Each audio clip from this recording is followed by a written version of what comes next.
In today's lesson, we are going to be looking at uniform distribution.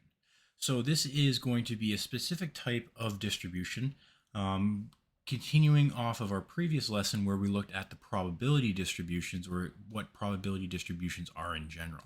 So again, this is a specific type of distribution. So uniform distributions, so this occurs when all outcomes are equally likely.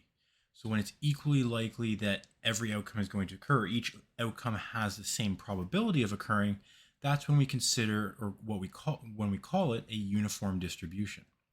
So for all outcomes x, the probability is 1 divided by n, where n is the number of outcomes. So this could be something where we toss one die, right, or a dice, not a pair, just one, right? Each outcome 1 to 6 or 1 to 10, whatever, how many sides it is, it all has the same probability. Each side has the same probability of occurring. Same with tossing a coin. A single coin, we have 1 out of 2 or 1/2 or 50% chance of each outcome. So the die, we said 1 out of 6 if we're thinking of a standard die. A spinner, if it has 4 equal parts, then it is 1 out of 4. Right? It's equally likely that we're going to land on each quarter or each part of it. So let's take a look. So a wheel is divided into equal sectors. So we have our wheel here. Our x, or our different outcomes, we have 0, 5, 10, 15, 20, 30. So now, even though the outcomes are different, that's okay because the probabilities are all the same, right? It's an equally divided wheel. It's divided up into 6, so each outcome is going to be 1 out of 6. So that's the probability distribution for this wheel or for this spinner, right? They're all equally likely. We're listing the probabilities for each possible outcome. What we want to do next then is sketch the graph of the distribution. So again, we have our probability of x occurring on the one axis. We have the outcomes on the other. So we have 0, 5, 10, 15, 20, 30. And really it doesn't matter what we put on the y. Let's just, for sake of size, let's say 1/6 is up here. And for 0, it is 1/6. Remember, it's a histogram, so all the bars are touching. So 1/6, 1/6, 1/6, 1/6, and 1/6. So it doesn't matter what the outcome is, there's an equally likely chance of each one happening. So that's what our probability distribution looks like. So how could we describe the shape? Well, for a uniform distribution that we see here, the shape of our graph, we could describe it as maybe either box-shaped, rectangle. We might say it's evenly distributed.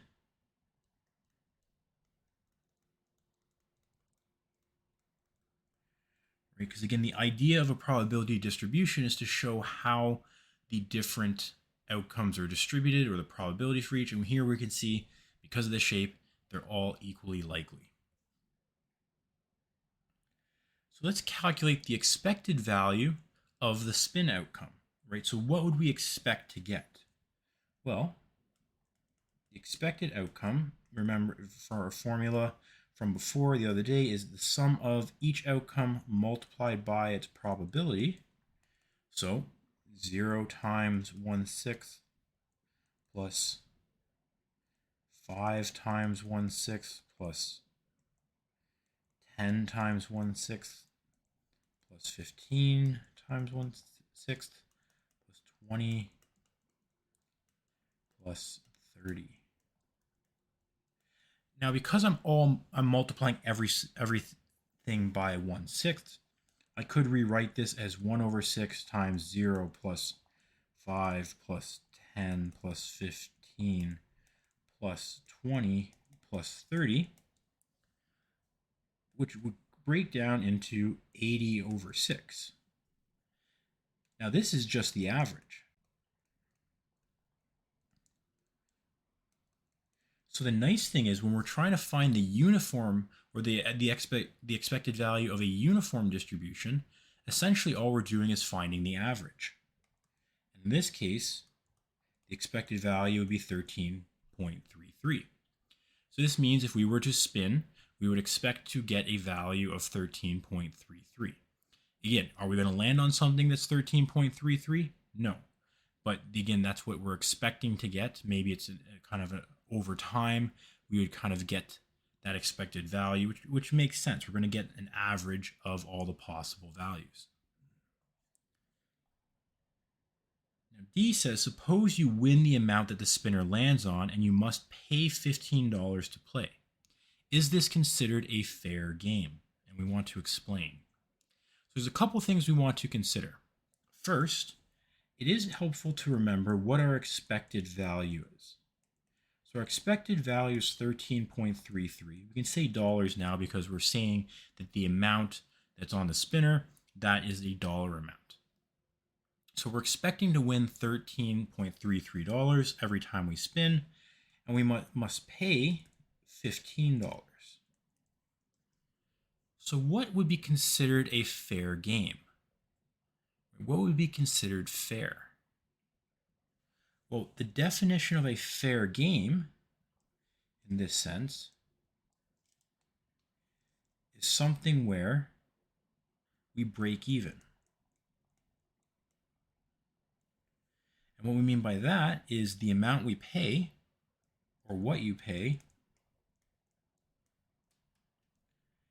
equals the expected value.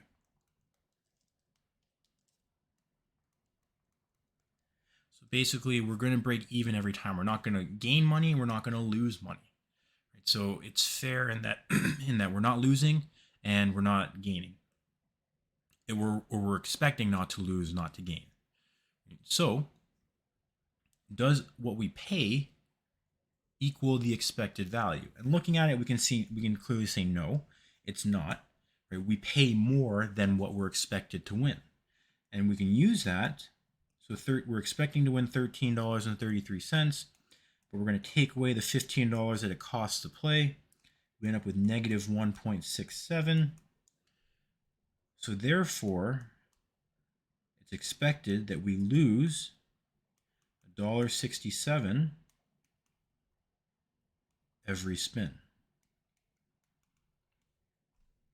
Which makes sense. Well, not necessarily to make sense, but if you think about games, games of chance like this, it does make sense that we're expecting to lose money because that's how the people running the game win money. If we were expecting to win more than we paid, they would be losing money. It'd be great for us because we would be getting money, or we'd be more likely to get money, but it wouldn't make sense from a profit standpoint. Right? So you can use this or look at this or look at the expected value in any type of game of chance or things like that, especially when money is involved. They do all these calculations to see, is it worthwhile for us to run this game, or what do we charge to run the game to make it worthwhile, right? And to ensure that they are winning money, or they're earning money. Because if you had a game that was where it was always geared towards whoever was playing, that wouldn't be a very smart idea, especially for the ones running it. So consider the number rolled when rolling a single die. Right? Similar idea, create a probability distribution to represent the possible outcomes. So again, X is representing all the possible outcomes. So we have 1, 2, 3, 4, 5, 6. Probabilities are all the same, 1 out of 6, 1 out of 6. Because there's 6 sides to the die, each side has one number, so it's equally likely that you're going to land on any of the 6 sides. If we want to construct a probability distribution, again, similar to the other one, because it's all the same, it doesn't really matter where I put or what my scale is. I only really need one number. And we have 1, 2, 3, 4, 5, 6 as our possible outcomes. I'm just going to draw a line straight across and divide each one up. Because again, uniform distribution says that they're all equally likely. So it doesn't matter what outcome I'm looking at, it has the same probability, which means I should be seeing this kind of box or rectangle shape in my probability distribution graph.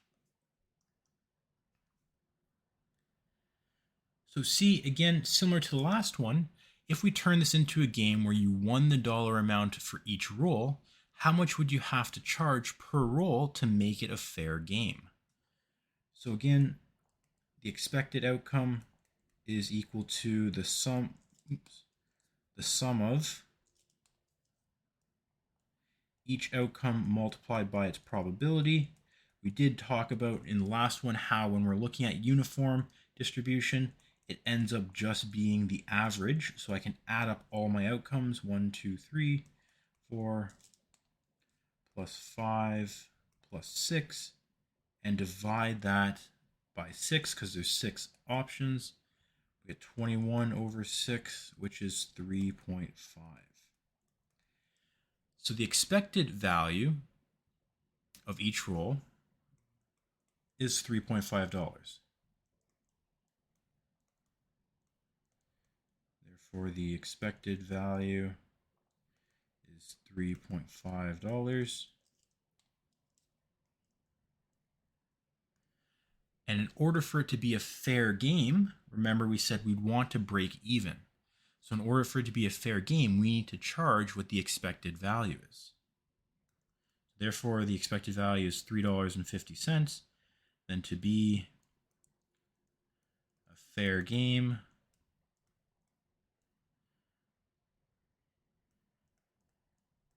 you must charge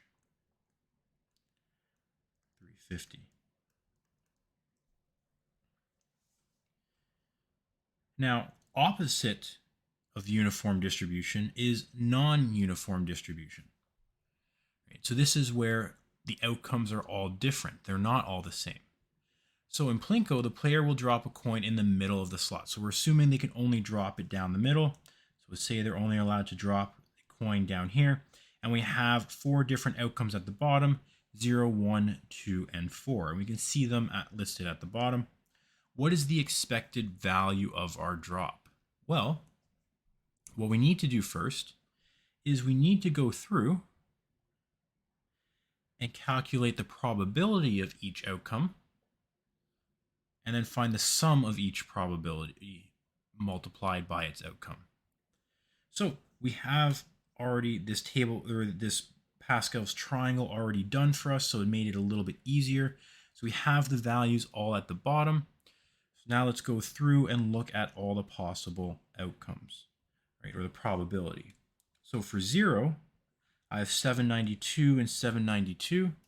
So the probability of that, 792, you could say multiplied by 2 because we have it twice, divided by 4,000. And again, the 4,000 is just because I've already gone through and I've calculated, add up all the numbers in the bottom row, and we got a total of 4,000. So there's 4,000 different ways we can get to the bottom. We're looking specifically for 0, which is 792 times 2 because there's 2 zeros. So this then gives us 0.396. And if we're trying to calculate the expected value, we would end up having to do 0 times 0.396, which equals 0. For 1, or landing on a value of 1, we can see that it's 494 times 2, because it's the same number of outcomes, so it is spaced out nicely in that case. Divided by 4,000, we end up with 0.247, or a 24.7% chance of landing on a 1. So for our expected value, we do x times the probability, so 1 times 0.247 is 0.247. For 2 is a little bit different because we have 3 outcomes. So we have 208 multiplied by 2 because there's 2 of them, plus 924, which is in the middle, all divided by 4,000, which gives me 0.335, or 33.5% chance of landing on a 2. So the expected value, we would end up having to do 2 times that probability,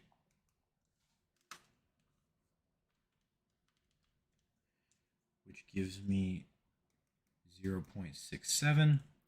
And lastly, 4, which are the last 2 columns or spots. So 44 times 2 divided by 4,000 equals 0.022, or 2.2% chance. So 4 times that probability gives me 0.088. So the total probabilities, these should all add up to 1 or 100%, which they do. And the expected value, we can add all of those up. So 0.247 plus 0.67 plus 0.088 works out to roughly 1, 1.005. If we're thinking dollar amounts, we could round it up maybe to 1.01, but we can say this is our expected value. So the expected value, 1.005. We could round that to kind of almost just $1 even. So the value for the coin that we should be dropping to make it fair should only be about $1. If we're dropping anything that is more than $1, then it is unfair. It is rigged in our favor because the expected value is lower than what we're expecting to pay or expecting to win. If we're saying that the amount that they can drop down is less than $1, then it is rigged in their favor, or it benefits the player because they're expecting to win more than what they're playing or what it costs them to play. Again, in our D2L, our course content, there are some videos on how to create bar graphs. So if you want to create probability distributions in Google Sheets, or if you ever have to kind of go through and do that, you can go and look on those videos, or take a look at the links to kind of get a brief overview of how to use Google Sheets to do that. But again, the main concept from this lesson is understanding the characteristics of a uniform distribution, how to calculate the expected value, and then just briefly looking at uniform or non-uniform distribution, just to see the difference in the steps that we would have to go through, which we kind of looked at in the previous lesson. But again, this was the focus on one of the specific types of distribution, which was uniform distribution.